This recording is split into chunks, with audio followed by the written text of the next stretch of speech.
ya, Bro Radit. Silahkan Brother Radit untuk bisa menyampaikan sharing malam hari ini. Ya, thank you, Tian. Shalom, selamat malam, Tubuh Kristus. Ya, malam hari ini saya mau bawain sharing singkat ya, sharing santai aja ya. Yaitu temanya sederhana, kita mau bahas tentang kejatuhan manusia. Nah, mungkin Bapak Ibu Tubuh Kristus juga sudah bisa menduga ya, kalau kita berbicara tentang kejatuhan manusia, itu biasanya ya nggak jauh-jauh ya, nggak jauh-jauh berbeda dengan kisah Adam dan Hawa gitu kan.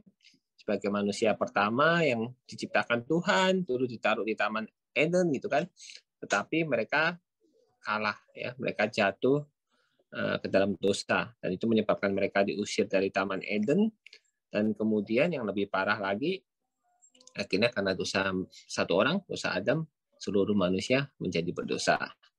Nah, kenapa sih saya memilih topik ini? Kenapa sih saya terinspirasi ya untuk bawain topik ini? Nah, sebenarnya alasannya sederhana ya. Jadi saya itu salah satu teman saya ya. Dia itu punya quote yang sangat menarik buat saya ya. Quote favorit dia itu dia berbicara tentang victory, love preparation, ya kan? Yaitu simple, if you want to emerge victorious, you need to be prepared in everything you do. Ya, jadi kemenangan itu menyukai persiapan. Ya, jadi kalau kita mau terus-menerus bisa menjadi pemenang, ya kita harus terus melakukan persiapan. Yaitu persiapan macam apa ya? Tergantung kemenangan apa yang mau kita peroleh, gitu kan? Saya itu suka nonton film-film perang ya, film-film perang kolosal gitu kan, kayak Viking, terus kayak Last Kingdom, Game of Thrones gitu.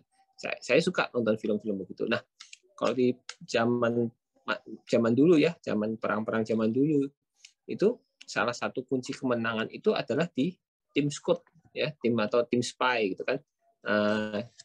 Karena mereka berfungsi dengan sangat baik untuk bertugas untuk membagikan informasi, memberikan informasi. Ya, zaman dulu belum ada yang namanya handphone, belum ada email, belum ada telepon ya kan. Jadi kalau mereka mau memberikan informasi, mereka harus melakukan scout, terus mereka harus naik kuda gitu kan, balik ke markas kasih tahu bocorannya ya kan, apa sih kekuatan lawan, apa sih kelemahan lawan. Nah, dari situ baru masing-masing pihak bisa membuat strategi yaitu untuk mengalahkan musuh ya kan. Misalkan musuhnya banyak pasukan berkuda, mereka akan mencari tempat-tempat di hutan-hutan supaya bisa menyerang. Semacam itulah. Dari situ belajar bahwa ya kemenangan itu membutuhkan persiapan, membutuhkan strategi. Ya begitu pula ya waktu kita masih sekolah ya, kalau kita mau ujian, kita pasti buat preparation kan, kita belajar ya kan, mungkin ada yang seminggu sebelumnya, ada yang sebulan sebelumnya, ada yang 1 hari sebelumnya. Tapi kita belajar, kita biasa juga cenderung melihat soal-soal tahun lalu gitu kan. Kita cari yang guru kita ini kira-kira dulu udah pernah ngeluarin soal apa aja ya. Biasanya sih nggak jauh-jauh. Nah, itu kan kita belajar. Supaya apa tujuannya? Supaya waktu ujian kita bisa menang gitu kan. Supaya kita bisa dapat nilai yang bagus, kita bisa lulus. Nah, begitu pula nggak jauh juga ya dari masalah hobi ya. Kalau kita yang punya hobi olahraga ya, kayak mungkin basket, sepak bola gitu kan. Kalau kita mau bertanding, kita juga pasti buat persiapan ya kan. Kita latihan ya matang. Kita cari tahu kelemahan lawan gitu kan. Nah, jadi victory love preparation ini berlaku di setiap bidang ya. Kalau tadi kita perang itu berbicara soal nyawa, nah kalau ujian kita bicara soal pengetahuan atau belajar ya. Kemudian kita juga masalah olahraga, kita bicara soal hobi gitu kan. Nah, demikian pula dengan kehidupan rohani kita ya. Kalau kita mau menjadi pemenang dalam kehidupan rohani kita juga harus membuat persiapan. Nah, persiapan seperti apa ya? Tentu saja persiapan untuk apa? Mengalahkan musuh kita. Itu kan. Nah, pertanyaan yang terbesar, siapa sih sebenarnya musuh kita? Nah, kita bisa lihat ya, siapa musuh kita yang sebenarnya. Jadi ada ayatnya ya di Efesus 6 ayat 11 sampai 12 gitu kan. Kenakanlah seluruh perlengkapan senjata Allah supaya kamu dapat bertahan melawan tipu muslihat iblis. Karena perjuangan kita bukanlah melawan darah dan daging, tetapi melawan pemerintah-pemerintahan, melawan penguasa-penguasa, melawan roh-roh jahat di udara. Nah, dari sini sangat jelas ya, musuh terbesar kita itu dibilang bukan darah dan daging. Jadi bukan manusia, bukan orang lain ya. Kita nggak boleh bermusuhan dengan orang lain. Kita nggak boleh benci dengan orang lain. Tapi musuh utama kita siapa? Itu ya, tipu muslihat iblis. Ya. Jadi iblis itu adalah musuh utama kita yang harus kita kalahkan. Ya, saya sering menemui orang ya, kalau orang itu lagi mengalami masalah, lagi ada down, lagi ada sakit penyakit, seringkali saya terkadang melihat orang bilang, ya nih saya jatuh gara-gara ada roh-roh jahat yang menguasai saya. Saya dikuasai roh jahat nih, di dalam saya ada roh-roh yang buat saya nggak bisa sukses, nggak bisa berkembang. Ya, dari situ saya mikir, kita ini anaknya Tuhan. Di dalam kita ini ada ya roh kita dan roh Tuhan ya. Jadi roh iblis, roh jahat itu nggak ada di dalam kita ya. Di Efesus ini juga dijelaskan, roh-roh jahat itu ada di udara. Dan dia kerjanya apa? Dia kerjanya mencoba menjatuhkan kita dengan tipu muslihatnya. Ya, jadi dia itu nggak pernah benar-benar menguasai kita. Dia nggak pernah benar-benar ada di dalam diri kita. Dia cuma berusaha mengambil alih sukacita kita, mengambil alih damai sejahtera kita. Jadi dari sini kita harus tahu musuh kita sebenarnya adalah iblis, gitu kan. Nah, kalau kita sudah tahu musuh sebenarnya kita, nah kita juga harus tahu bagaimana sih, apa sih yang harus kita lakukan dengan mereka. Ya, jadi di Yakobus 4 ayat 7 ya, di situ ada dijelaskan ya. Karena itu tunduklah kepada Allah dan lawanlah iblis, maka ia akan lari padamu. Ya, jadi firman Tuhan sudah sangat jelas ya. Tuhan sudah bicara langsung ya pada kita. Nah, kita itu harus melawan iblis supaya dia lari.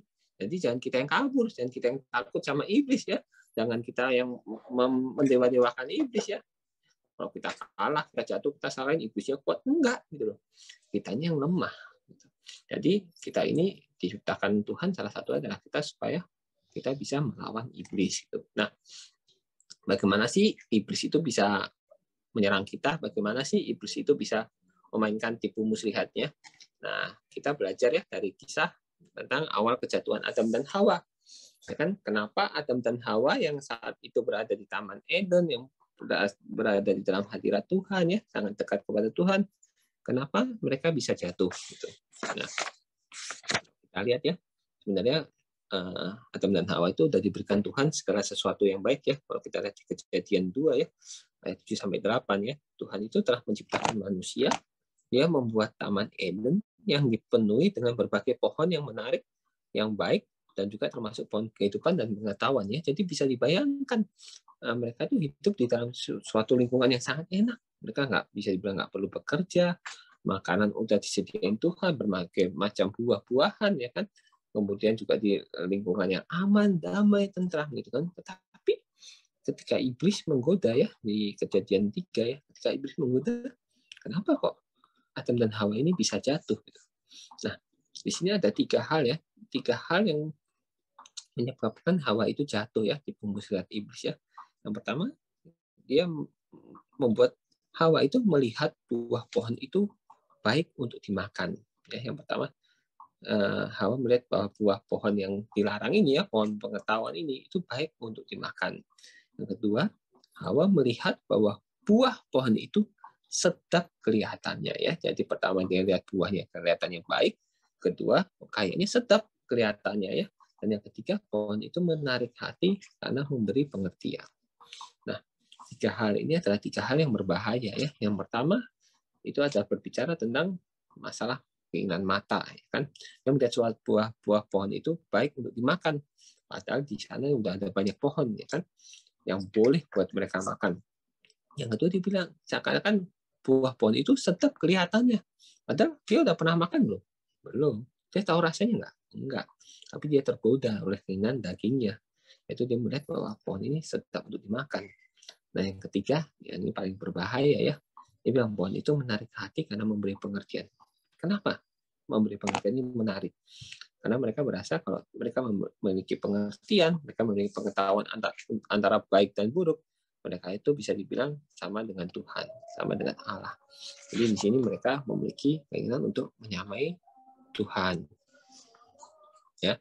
Nah, kalau kita lihat di 1 Yohanes 2:16 ya, sebab semua yang ada di dalam dunia, yaitu keinginan daging dan keinginan mata serta keangkuhan hidup, bukanlah berasal dari Bapa, melainkan dari dunia ya.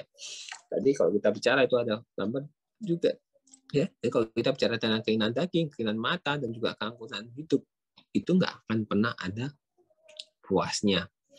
Berakhirnya cuma dua, yaitu kamu pilih hidup kekal atau binasa. Jadi kalau kita bicara tentang semua ini ya, namanya keinginan daging, hawa nafsu ya, keinginan mata yang biasa tentang harta itu, kita nggak pernah puas. Kita pasti akan mau lagi dan lagi. Ya, seperti contohnya tadi, Adam dan Hawa. Mereka sudah disediakan banyak makanan, banyak buah-buahan. Tapi mereka tetap nggak puas. Mereka mau lebih, dan lebih. Akhirnya mereka tergoda untuk makan buah yang dilarang. Ya, begitu juga keinginan mata. Sebenarnya udah banyak hal yang indah yang di situ ya. Taman Eden itu terkenal dengan taman yang sangat indah, yang sangat cakep, gitu, yang sangat lengkap. Tetapi matanya juga kembali tergoda. Ya, dia melihat sesuatu yang kelihatannya menarik, akhirnya dia coba gitu. Akhirnya dia jatuh dalam dosa. Nah, tapi yang istimewanya ya, kalau dibilang ya, karena dosa satu orang, dosa Adam, semua orang menjadi berdosa. Nah, di Tuhan ya, Allah Bapa itu baik. Dia mengirimkan anaknya, Yesus ya. Supaya apa? Supaya karena satu orang, yaitu Yesus, kita semua menjadi dimenangkan. Nah, Yesus sendiri juga telah menunjukkan dan juga mengajarkan kepada kita bagaimana caranya supaya kita ini bisa mengalahkan godaan iblis. Nah, inilah kita bicara tentang bagaimana iblis menggoda Yesus ya. Jadi kalau kita baca ayatnya ada juga ya di Lukas 4 ayat 1 sampai dengan 13 ya. Di situ bercerita ya bagaimana ketika Tuhan Yesus itu setelah dibaptis ya, setelah dia menerima Roh Kudus, dia dilarikan Roh Kudus itu ke padang gurun ya. Di situ dia berpuasa 40 hari 40 malam. Kemudian datanglah iblisnya. Nah, iblis ini datang ngapain sih? Iblis ini datang untuk menggoda Yesus supaya apa? Yesus jatuh ke dalam dosa, sama seperti ketika Adam dan Hawa. Karena dengan godaan iblis yang dulu, dia menjatuhkan Adam dan Hawa, akhirnya manusia menjadi berdosa, ya, manusia menjadi kehilangan kemuliaan Allah. Iblis juga berusaha melakukan hal yang sama terhadap Yesus, ya. Dia menggoda Yesus dengan 3 cara juga, yaitu yang pertama adalah kita bicara tentang godaan atas keinginan daging, ya. Jadi keinginan daging sendiri, keinginan daging itu berbicara tentang pencabulan, kecemaran, hawa nafsu, kemabukan, pesta pora, dan lain-lain. Panjang, banyak banget lah keinginan daging. Semuanya pasti yang enak-enak buat daging gitu kan.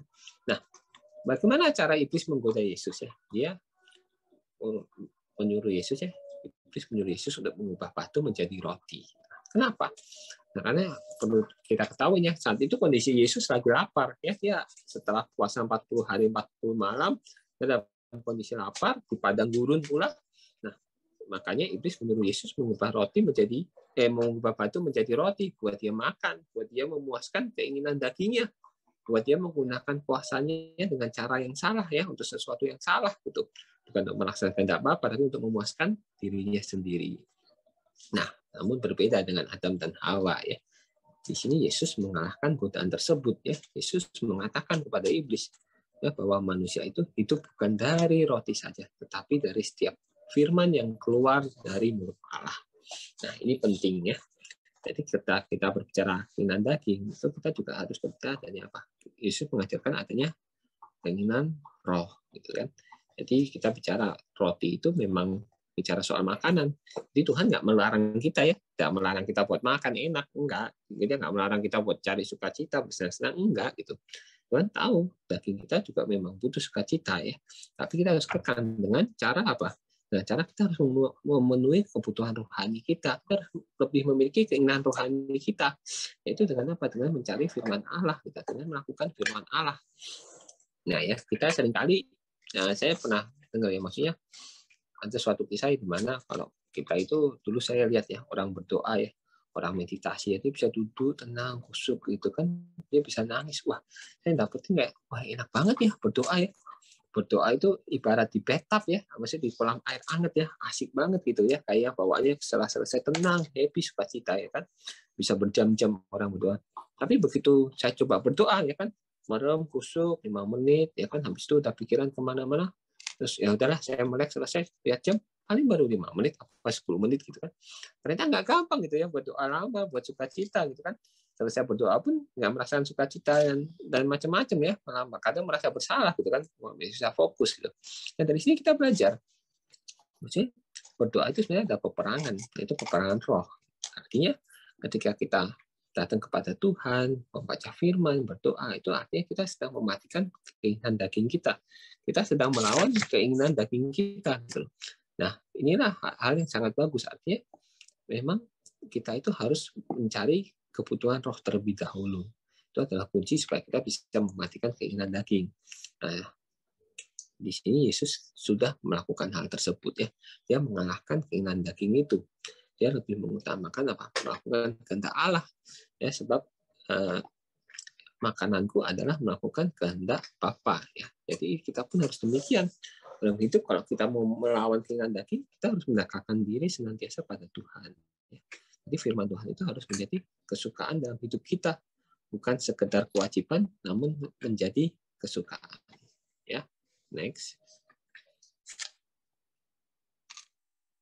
Nah, yang kedua adalah bicara tentang keinginan mata ya.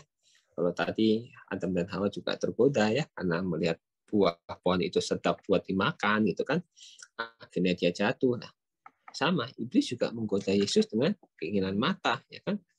Dia membawa Yesus itu ke suatu tempat yang tinggi ya kan, di mana dia memperlihatkan padanya seluruh kerajaan dunia. Ya, dia mengiming-imingi Yesus dengan seluruh kerajaan dunia yang akan diserahkan kepada Yesus kalau dia mau tunduk kepada iblis gitu kan. Nah, jadi kalau kita lihat ya di sini keinginan mata itu berbicara tentang apa yang dirasakan hati ya, tercermin dari mata gitu kan.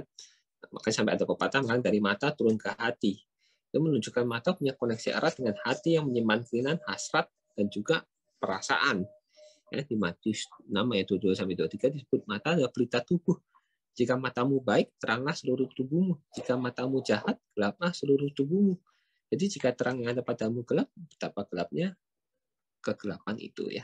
Jadi kita bicara kalau tentang mata ya, mata itu bisa jadi sumber berkat, tapi bisa juga jadi sesuatu yang berbahaya ya.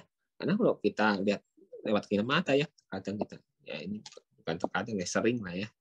Kalau kita lihat orang lain ya punya kendaraan yang bagus, mobil yang bagus ya, timbul dari dalam hati, waduh, pingin ya, itu kan dari pingin jadi kepikiran terus ya kan. Terus kemudian akhirnya apa? Biasa kita pada dalam doa, ya Tuhan, saya mau mobil yang bagus, saya mau rumah baru gitu kan. Akhirnya kita bukan mendoakan orang lain, kita bukan berdoa untuk cari suara Tuhan, tapi kita berdoa untuk apa? Untuk memenuhi keinginan mata kita. Kita berdoa karena kita untuk mencari apa? Mencari harta gitu kan. Ya, jadi keinginan mata ini biasa kita cenderung berbicara tentang apa? Bicara tentang harta, jabatannya. Biasa dosanya larinya ke ujungnya apa? Ke korupsi, ke cinta uang, cinta mamon. Ya. Jadi keinginan mata ini adalah keinginan yang bahaya. Ya. Di sini biasa terikat membuat orang itu salah fokus hidup, membuat orang itu melupakan tujuan hidupnya. Ya, itu. Ya, tujuan hidupnya bukan lagi mencari Allah, tapi mencari harta. Akhirnya diperbudak dengan harta gitu kan.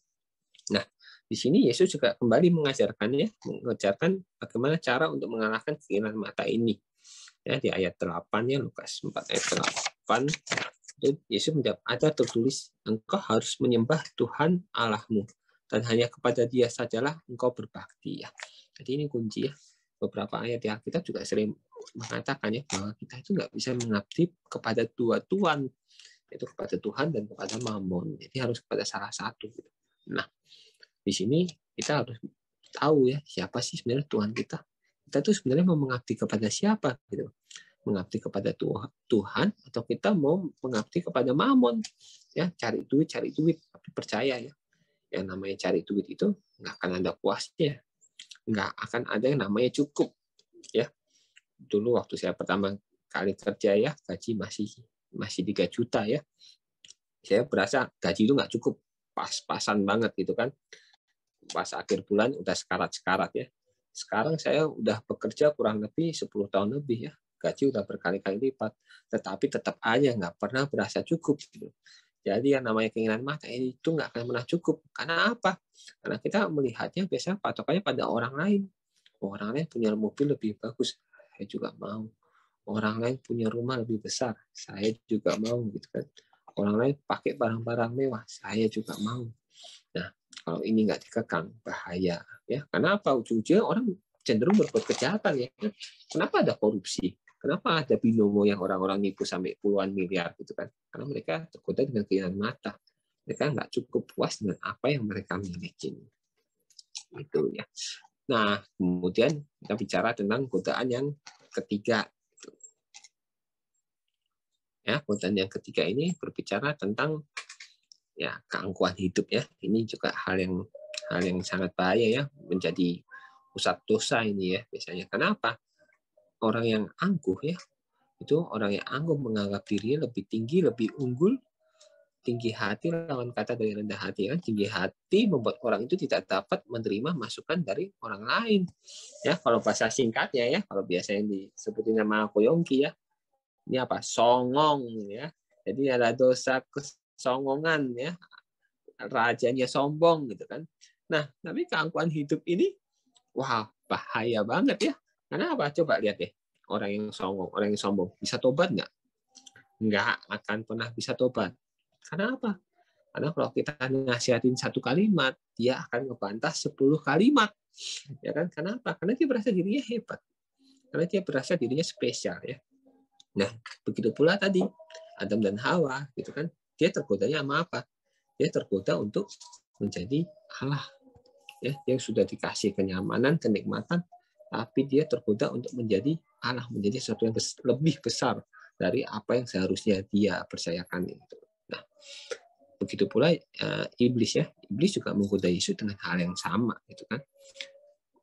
Di godaan ketiga iblis menggoda Yesus supaya apa? Supaya dia menunjukkan kalau dia itu anak Allah. Ya, dibilang iblis menantang Yesus untuk lompat dari atas supaya malaikat-malaikatnya melindungi dia, menunjukkan, membuktikan kalau dia ini adalah anak Allah gitu. Nah, tetapi Yesus itu yang memang luar biasa ya, luar biasa penuh hikmat lah ya, kita tahu gitu kan. Yesus nggak mau ya, dia cuma bilang jangan mencobai Tuhan Allah. Nah, di sini sebenarnya kita bisa tahu ya, terkadang kita itu juga sering dicobai hal yang sama kan. Oh, kamu memang pintar, kamu punya jabatan, buktiin dong kemampuanmu gitu kan. Buktiin status kamu gitu ya. Nah, tapi kita belajar dari Yesus. Yesus itu yang anak Allah, dia nggak perlu membuktikan itu ya.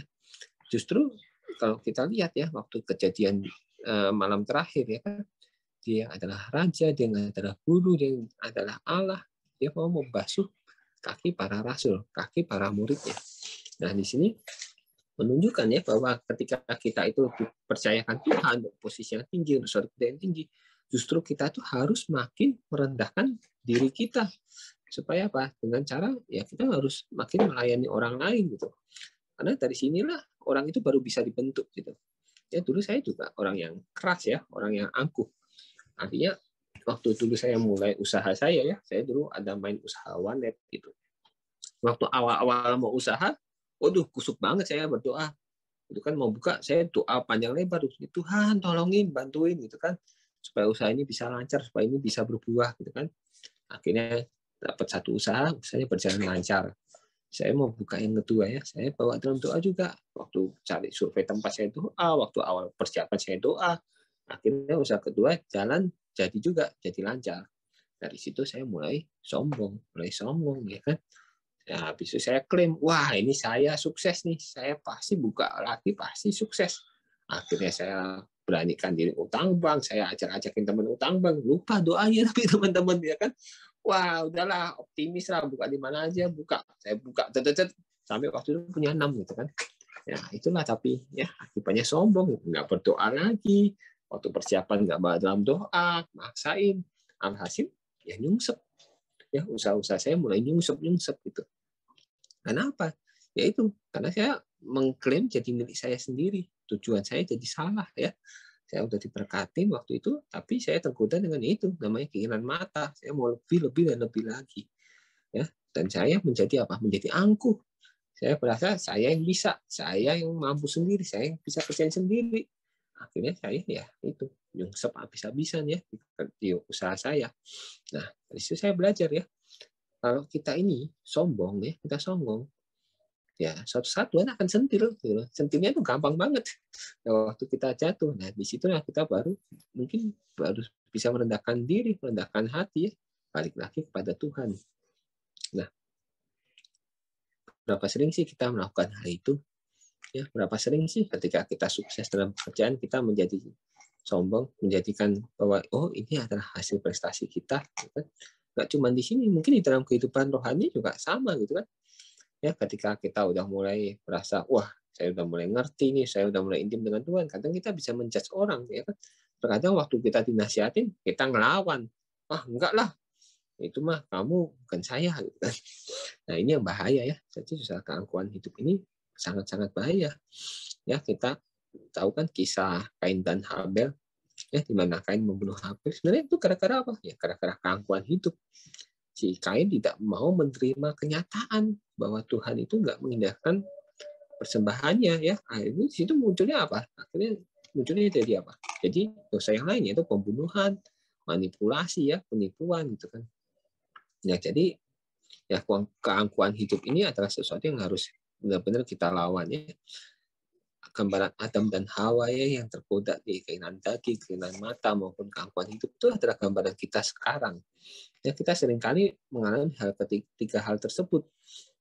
Nah, puji Tuhan, ya, Yesus sudah menebus kita. Yesus sudah mengalahkan iblis. Yesus sudah mengajarkan caranya kepada kita buat mengalahkan iblis. Nah, tinggal bagian kita, ya. Sekarang pilihan kita. Kita mau apa enggak? Kita mau enggak sih melawan diri kita sendiri, ya? Karena tiga ini adalah pintu celah iblis yang masuk, ya. Tanpa tiga ini, iblis nggak akan bisa menipu kita. Iblis nggak akan bisa mencuri kita, gitu. Karena apa? Kalau kita bisa mematikan ketiga hal ini, kita bisa mengalahkan ketiga hal ini. Melawan iblis itu gampang. Ya, iblis mau goda apa? Goda kita dengan kekuasaan, goda kita dengan harta. Yang kita tahu, kita udah bersyukur, apa yang kita punya udah kecukupan, ya, itu nggak akan mempan. Ya, nah, mungkin berikutnya, ya, saya akan bagi sedikit, ya, ini tentang, ya, sedikit tips, ya, mungkin sedikit cara, ya, bagaimana sih kita supaya bisa melawan godaan iblis, ya. Jadi kesimpulan saya sih, saya bisa menyebutkan ada 3 cara, ya kan. Yang pertama adalah firman Tuhan, ya.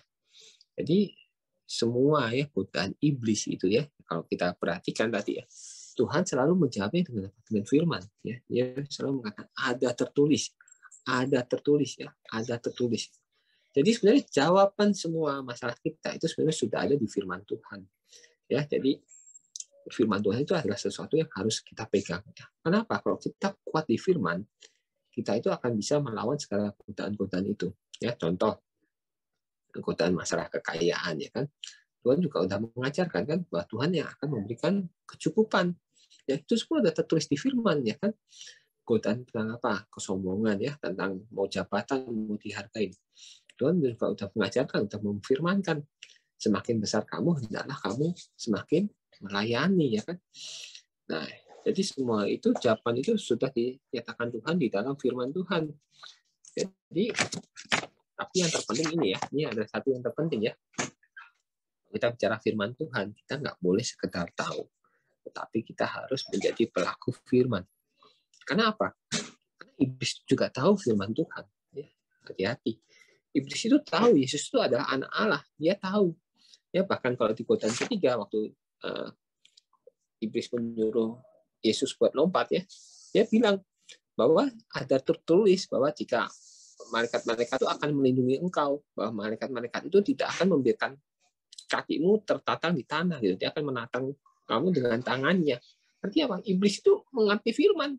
Ini yang paling bahaya, dan iblis itu bisa memutarbalikkan firman. Ya, makanya sering disebut kalau kita baca firman, jangan 1-2 ayat doang. Baca secara keseluruhan. Ketahuilah konsepnya. Supaya apa? Supaya kita nggak ditipu iblis, ya, teman-teman.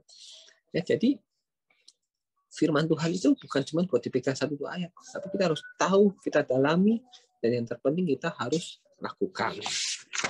Itu yang pertama, ya.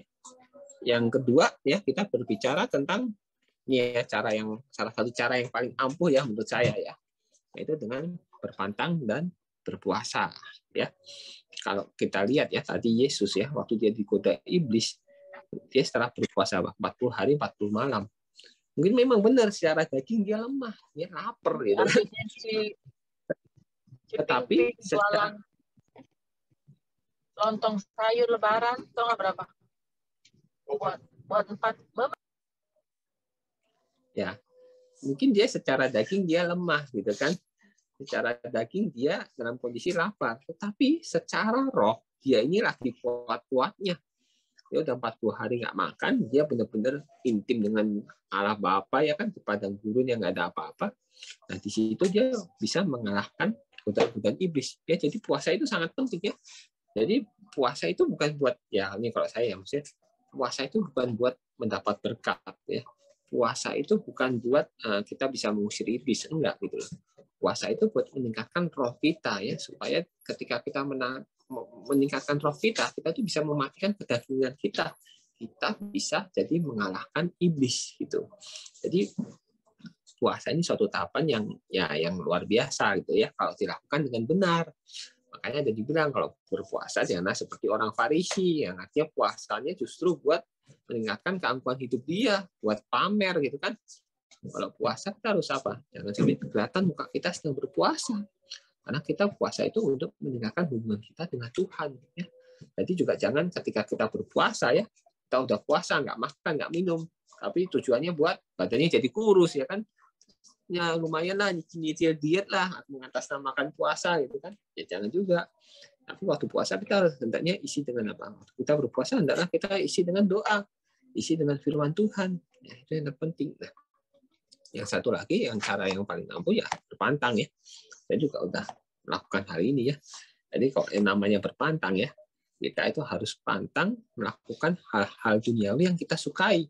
Tujuannya apa? Supaya kita bisa mengalihkan fokus hal-hal dunia tersebut dengan hal yang lebih baik ya, hal yang lebih berkenan gitu. Ya, jangan kalau pantangnya pantang berdoa, pantang baca firman ya. Dia bilang, oh iya, kesukaan saya adalah firman Tuhan, kesukaan saya adalah Taurat Allah ya kan. Jadi kalau saya pantang baca firman gitu. Ya jangan ya. Kalau kita pantanglah hal-hal duniawi ya. Misalkan kayak saya ya, salah satu hal yang waktu kemarin ya masa-masa prapaskah gitu kan, saya melakukan pantang ya 2 hal yang mengganggu saya. Yang pertama ada Instagram ya, sosial media. Jadi selama masa itu saya benar-benar berpantang Instagram karena ya Instagram tuh kurang lebih bisa menyita waktu ya. Awalnya cuma mau buka 5 menit bisa jadi 15 menit ya, bisa jadi 20 menit. Hasil waktu itu harusnya bisa saya pakai ya buat dengar pengajaran, buat baca firman, tapi saya pakai buat hal-hal yang nggak berguna. Ya, yang kedua adalah saya pantang game ya. Jadi game itu benar-benar kadang menyita waktu saya juga ya. Main game 1-2 jam itu nggak berasa. Ya, dengar pengajaran, baca firman sejam bisa ngantuk-ngantuk gitu kan. Nah, jadi di sini saya berpantang mematikan kedagingan saya. Ya, mematikan kesukaan duniawi saya dan menggantinya dengan apa hal-hal yang lebih berguna, hal-hal rohani. Gitu. Nah, yang ketiga ya, cara melakukan iblis itu ya dengan melayani. Kenapa? Karena melayani itu membuat kita sanggup untuk merendahkan diri ya. Melayani itu kan berarti menjadi pelayan ya kan, menjadi pelayan orang. Artinya nggak bisa yang namanya orang angkuh itu melayani, yang ada akan ribut. Jadi ketika kita mau melayani orang, kita menjadi pelayan orang, ya, kita akan membantu kita untuk merendahkan diri kita, untuk melawan keangkuhan hidup kita. Ya, dengan melayani pun kita akan tahu. Ya, kita akan tahu betapa Tuhan itu udah baik sama kita ya. Dari pengalaman yang saya alami ya, ketika kita melayani kita akan lihat ya betapa di luar sana itu banyak orang yang belum mengenal Tuhan, yang benar-benar hidupnya itu merhana. Dan itu akan membuat kita apa? Jadi bersyukur dengan apa yang kita punya sekarang. Yaitu sehingga itu bisa membantu kita mematikan baik keinginan daging, keinginan mata maupun keangkuhan hidup. Ya, hari ini mungkin itu aja yang bisa saya share ya, teman-teman. Terima kasih buat waktunya, waktu dan tempat saya kembalikan ya kepada Christian, silakan. Oke, thank you, luar biasa ya. Yang diberkati boleh kasih reaction ya, Bapak Ibu yang diberkati malam hari ini dengan sharing yang dibagikan Radit ya. Boleh kasih reactionnya jempol atau love ya. Oke, nah luar biasa ya. Bapak Ibu silakan yang mau bertanya, boleh open mic, boleh open videonya, atau tulis di room chat ya kalau ada pertanyaan. Nah, silahkan Bapak Ibu ya, tuliskan di room chat. Atau ada yang mau bertanya langsung, saya berikan kesempatan yang mau bertanya. Atau ada yang mau meneguhkan juga boleh ya. Adakah Bapak Ibu yang mau meneguhkan atau mau bertanya? Ya, tadi diingetin ya untuk ya jangan mengikuti keinginan daging ya. Kemudian juga keinginan mata ya, untuk kita tidak mudah tergoda juga, dan jangan songong ya, keangkuhan hidup ya. Nah, mau tanya deh ini sambil nunggu yang lain. Nah, bagaimana caranya tahu kadang kita ini jangan nunggu ditegur orang gitu ya, dibilang kita songong, tapi bagaimana nih Bro Radit supaya kita tahu kalau kita itu udah termasuk sombong gitu ya. Nah, kadang kan kalau udah ditegur orang ya kita jadi tahu, tapi kalau belum ditegur kadang kita ini nggak berasa gitu ya. Mungkin kita berasanya nggak sombong, tapi kan orang lain sudah menilai kita sombong. Bersyukur kalau punya teman yang bisa langsung negur gitu ya. Tapi kalau yang enggak, yang ada ngomongin kita di belakang gitu kan. Nah, gimana caranya supaya kita tahu nih? Ya, terima kasih Tian. Jadi kalau kita bicara keangkuhan hidup ya, itu memang sesuatu yang biasanya paling gampang yang memang betul mencari penilaian dari orang lain ya. Ketika kita itu, makanya ini pentingnya, menurut saya ini pentingnya kita hidup di dalam komunitas ya. Karena keangkuhan hidup itu biasanya sesuatu hal yang kita nggak ketahui, sesuatu hal yang kita nggak sadari ya. Kayak pengalaman saya taunya ketika apa? Ya ketika saya udah jatuh, saya baru tahu saya itu sombong. Gitu. Karena waktu itu nggak ada yang menegur saya. Gitu. Jadi yang namanya keangkuhan hidup itu menurut saya memang jalan paling bagus adalah kita hidup dalam berkomunitas. Ya, dari situ kita sharing, kita terbuka ya. Jadi di situ akan ada orang yang menegur gitu ya. Kalau kita baca di Alkitab ya, cerita Yohanes dan Yakobus, itu mereka juga nggak tahu loh mereka hidup dalam keangkuhan hidup ya. Ketika dia minta duduk di sebelah kanan Allah Bapa yang Maha Kuasa gitu kan. Itu adalah sesuatu hal yang kita nggak sadari, tapi akhirnya apa? Tuhan waktu itu Yesus ya menegur dia langsung gitu kan. Dari situ baru mereka bisa sadar. Jadi kalau mau nge-fight keangkuhan hidup ya sebaiknya jangan berjuang sendiri deh. Karena kita nggak akan tahu itu. Ya, kita pasti akan sadar waktu kita udah jatuh. Jadi banyak-banyaklah hidup berkomunitas, terbuka dalam komunitas, dan yaitu terbuka itu artinya boleh minta lawan kita ngasih masukan gitu kan. Dan dari situ kita bisa introspeksi diri kita juga ya. Kalau kita dikasih masukan kita mesti dablek, kadang kita nggak. Inilah itu waktunya kita evaluasi diri. Kenapa sih kok tiap kali saya dikasih masukan saya selalu ngelawan? Nah, itu udah suatu pertanda ya, suatu alarm. Paling itu sih yang bisa saya jawab, Ian. Oke, thank you ya. Oke, ada lagi yang mau bertanya Bapak Ibu? Atau ada yang mau meneguhkan? Iya, ini istri saya mau nanya. Oh, boleh. Ya, Bro Adam. Atau Sis Penny yang mau tanya. Sis Penny. Nanya, Oh, iya. kan di Matius 4 tentang pencobaan di padang gurun ya. Tadi masih itu kan? Iya. Ya, yang pencobaan di padang gurun di Matius 4 ayat 5 dan ayat 8. Oke. Itu ada kata-kata dan iblis membawanya. Jadi yang ayat 5, iblis membawanya ke kota suci dan menempatkan dia di bubungan bait Allah. Terus yang ayat 8, iblis membawanya pula ke atas gunung yang sangat tinggi dan memperlihatkan kepadanya semua kerajaan dunia dan kemegahannya. Berarti di sini iblis ini membawa Tuhan Yesus nih. Nah, bagaimana Bro Radit? Ya, betul ya. Secara nyata Jadi ya, bagaimana? Apa? Iya, maksudnya di sini kan berarti di konteks kalimat ini berarti Yesus kan lagi berpuasa. Berarti benar-benar Tuhan Yesus tuh dibawa sama iblis gitu kan? Ya, baik. Ya, ya. Mungkin saya gitu bisa menjelaskan dengan detail ya. Tetapi kalau kita lihat ya dari Matius dan Lukas itu ada sedikit perbedaan ya. Jadi ada yang dibilang bahwa roh itu yang membawa Tuhan Yesus ke padang gurun untuk dicobai dengan iblis ya.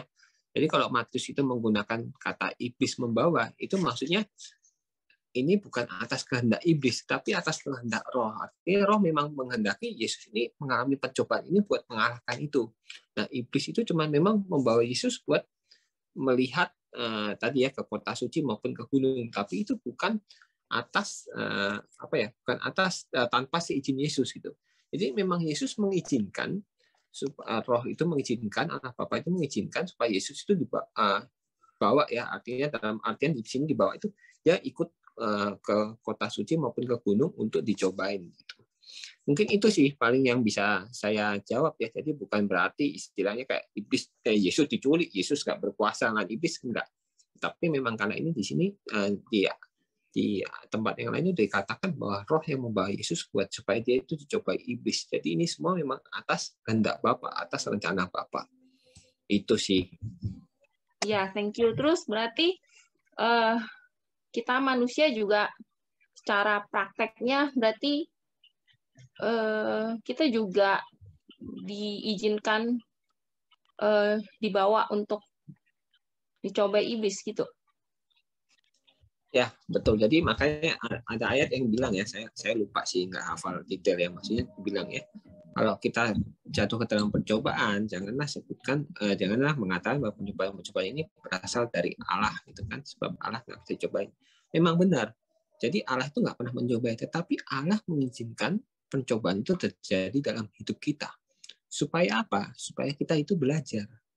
Supaya kita itu belajar untuk bisa mengalahkan iblis. Supaya kita itu belajar untuk kita itu bisa menjadi makin kuat. Ya, jadi ini biasanya analoginya seperti ya kisah bapak yang baik ya. Ada bapak yang baik tuh terkadang orang mungkin salah menyimpulkan ya. Ada seorang bapak yang karena dia baik, dia terus menjaga anaknya, dia melindungi anaknya ya. Dia kekep anaknya, dia kemana-mana dia protek, dia lindungi, dia jauh dari orang-orang jahat, dia jauhkan dari segala yang mencobain. Tapi akibatnya apa? Dia mungkin bapaknya itu pergi, bapak itu sakit, anaknya menjadi lemah. Itu akan jatuh ya sekalinya. Dia tergoda, dia akan jatuh dan dia akan nggak bisa melawan. Nah, makanya bapak kita yang di surga ini adalah bapak yang baik dengan versi yang berbeda.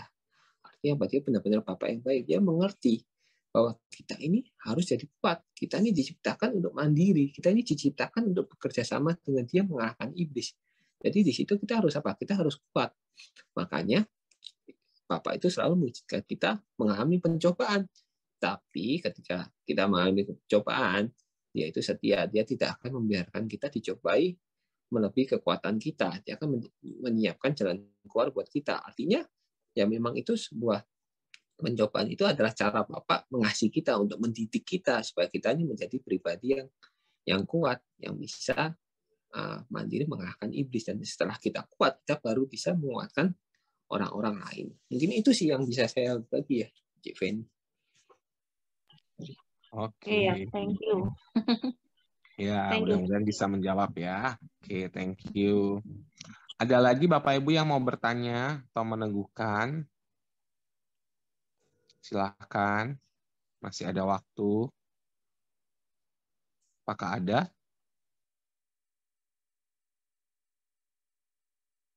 Ya, sudah jelas berarti ya. Wah, luar biasa. Terima kasih nih buat Bro Radit, buat sharingnya ya. Sangat memberkati setiap kita, supaya kita boleh belajar ya untuk tidak mudah jatuh, tidak mudah tergoda ya. Tidak mudah untuk mengikuti keinginan daging, ya, kemudian keinginan mata, dan juga keangkuhan hidup. Oke, malam hari ini kita mau tutup ya. Saya mau undang Ko Awe, Ko Agus, bolehkah berdoa? Ya. Iya, oke. Ya, saya mau sebelum menutup ya, saya mau meneguhkan aja Bro Radit sampaikan pada malam hari ini ya. Artinya awal kejatuhan dosa ya ketika kita tidak berpusat hidup kepada Kristus ya. Banyakkan dari masing-masing kita semua hidupnya nggak berfokus pada Kristus, tapi berfokus kepada keinginan kita sendiri ya. Akhirnya menyebabkan kita jatuh ke dalam dosa ya. Sebenarnya dalam Roma 14 ayat 7 dan 8 mengatakan bahwa sebab tidak ada seorang pun di antara kita yang hidup untuk dirinya sendiri, dan tidak ada seorang pun yang mati untuk dirinya sendiri. Sebab jika kita hidup, Kita hidup untuk Tuhan. Dan jika kita mati untuk Tuhan. Jadi baik hidup atau mati, kita adalah milik Tuhan. Ya, di sini adalah firman yang menentukan kita semua ya, bahwa kita adalah sebenarnya milik Tuhan. Ya, jadi kita sudah diberi kuasa ya untuk mengalahkan siapa? Si ular dan kalajengking itu. Ya, supaya kita bisa memiliki kekuatan dari Tuhan. Oke, itu aja. Thank you. Ya, kita doa ya teman-teman, kami bersyukur malam hari ini. Sungguh kami merasakan kebenaran firman-Mu dalam hidup kami, yang terus menegur, mengingatkan kami Tuhan, untuk kami lebih lagi untuk berfokus pada Engkau Tuhan, untuk berpusat pada Engkau Tuhan, untuk membawa hidup kami Tuhan. Karena kami tahu Engkaulah sumber kekuatan buat kami, untuk kami boleh menang, bahkan lebih daripada pemenang. Biar pada malam hari ini juga kami bersehati, bersepakat buat berdoa untuk Radit Tuhan. Kami percaya Engkau akan pakai pribadi ini lebih lagi Tuhan, untuk menjadi saksi-Mu di mana dia berada, untuk menjadi terang dan garam dimanapun dia ada Tuhan. Kami percaya Engkau akan pakai lidah bibirnya untuk menyampaikan kebenaran firman-Mu, dan boleh dia lakukan dalam kehidupan dia sehari-hari Tuhan. Kami percaya pribadi ini akan membawa keluarganya lebih lagi mengenalkan Engkau Tuhan. Biar dia boleh bertumbuh menjadi imam, raja dan nabi dalam keluarganya. Kami percaya berkat kemurahan-Mu, damai sejahtera dan sukacita terus mengalir buat Radit, buat semua tubuh Kristus yang hadir pada malam hari ini. Terima kasih Bapa, hanya di dalam nama Tuhan Yesus kami berdoa. Amin. Amin. Oke, thank you ya Pak Amin. Awe. Semoga semua Luar biasa, God Bapak bless Ibu, you. sampai jumpa Thank besok you. ya. Radit. Bye.